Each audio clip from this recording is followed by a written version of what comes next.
আসসালামু আলাইকুম ভিউয়ার্স, এখন শুনবেন এই মাত্র পাওয়া আপডেট খবরগুলো। নির্বাচনের আগে প্রধান উপদেষ্টাকে অ্যামনেস্টির মহাসচিবের খোলা চিঠি। নির্বাচন সফল না হলে দেশ গণতন্ত্রে ফিরতে পারবে না জানিয়েছেন আলী রিয়াজ। মার্কিন দূতাবাস থেকে সত্যান্ত একটি দল ভোট পর্যবেক্ষণে যাবেন জানিয়েছেন ইসি সচিব। অতীত নিয়ে আর কামড়াকামড়ি করতে চাই না আমরা জানিয়েছেন জামায়াতের আমির। বেয়াদবের কপাল সবসময় খারাপ হয়, আদব কায়দা থাকলে কপাল ভালো থাকে, শেখ হাদিকে উদ্বোধ করলেন মির্জা আব্বাস।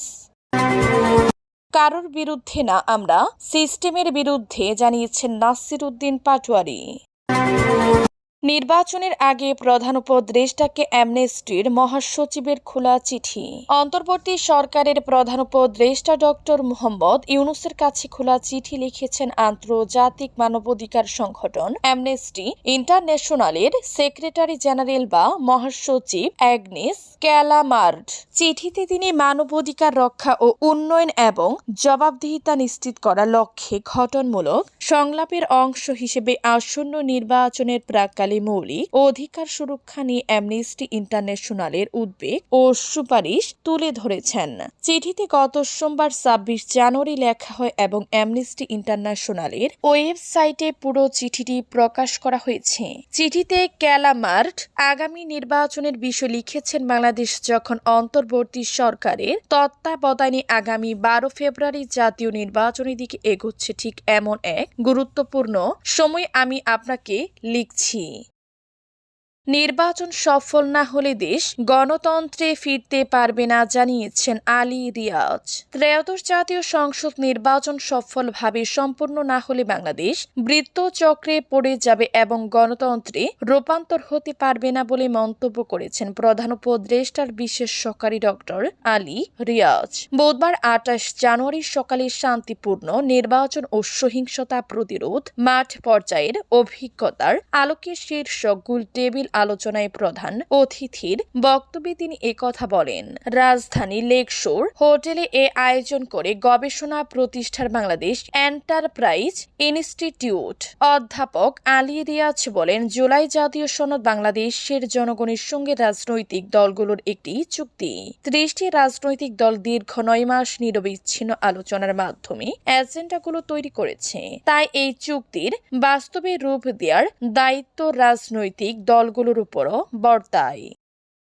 মার্কিন দূতাবাস থেকে সত্যান্ত একটি দল ভোট পর্যবেক্ষণে যাবেন জানিয়েছেন ইসি সচিব। আসন্ন ত্রয়োদশ জাতীয় সংসদ নির্বাচনে মার্কিন যুক্তরাষ্ট্র থেকে একটি সত্যান্ত ইন্ডিপেন্ডেন্ট প্রতিনিধি দল এবং দূতাবাস থেকে কর্মকর্তারা ভোট পর্যবেক্ষণে যাবেন বলে জানিয়েছে নির্বাচন কমিশনের ইসি সিনিয়র সচিব আক্তার আহমেদ। তবে নির্বাচন কমিশনের তালিকাভুক্ত প্রথাগত ফরমাল অবজারভার হিসেবে নয়, বরং নিজস্ব উদ্যোগে ভোটের অবস্থা দেখতে যাবেন তারা।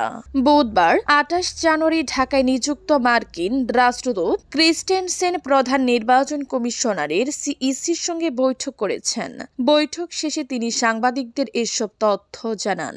আক্তার আহমেদ বলেন, মার্কিন দূতাবাসের প্রতিনিধিরা ঢাকা, সিলেট, চট্টগ্রাম ও খুলনা এই ৪ অঞ্চলে ভোটের পরিস্থিতি পর্যবেক্ষণ করবেন। তারা জানিয়েছেন তারা সত্যন্তভাবে যাবেন। আমরা বলছি এতে আমাদের কোনো অসুবিধা নেই। তারা কোথায় কোথায় যাবেন সে তালিকা আমাদের দিবেন বলেছেন। তালিকা পেলে আমরা প্রয়োজনীয় সহযোগিতা ফেসিলিটেট করব। ভোটের দিন যান চলাচল সীমিত থাকার বিষয়ে প্রতিনিধি দল জানতে চাইলে জানানো হয় স্বরাষ্ট্র মন্ত্রণালয় এ বিষয়ে সিদ্ধান্ত নেবে।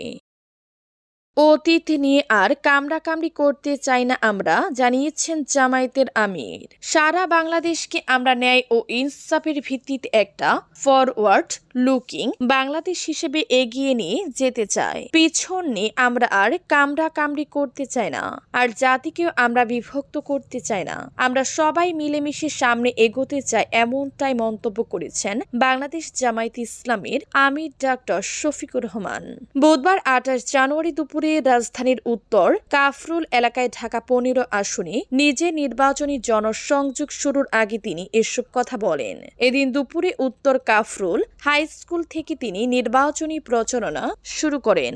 একই আসনে বিএনপির প্রার্থীর উদ্দেশ্যে ডাক্তার শফিকুর রহমান বলেন, আমার একজন প্রতিদ্বন্দ্বী এখানে আছেন অনেকে, তবে একজন বিশেষ প্রতিদ্বন্দ্বী আছেন, তাকে আমি ওয়েলকাম করি। আসেন ময়দানে আমরা সবাই আমাদের প্রচার নিয়ে যাই, সুন্দরভাবে, ভদ্রভাবে, শান্তভাবে, সুশৃঙ্খলভাবে। শেখ হাদিকে উদ্বৃত্ত করলেন মির্জা আব্বাস, বেয়াদবের কপালে সবসময় খারাপ হয়, আদব কায়দা থাকলে কপাল ভালো থাকে। ঢাকা ৮ আসনের বিএনপির প্রার্থী ও দলের স্থায়ী কমিটির সদস্য মির্জা আব্বাস বলেছেন, বিএনপি প্রতিপক্ষের সঙ্গে কোনো বিবাদে যাবে না। তিনি বলেন, বিজয় দ্বার প্রান্তে রয়েছে এবং কোনো উস্কানিমূলক কথা বা কর্মকাণ্ডে জড়িয়ে সে বিজয় নষ্ট করা যাবে না। বুধবার ২৮ জানুয়ারি দুপুরে রাজধানীর মতিঝিলের ব্রাদার্স ক্লাব মাঠে এক গণজমায়েতে তিনি এসব কথা বলেন।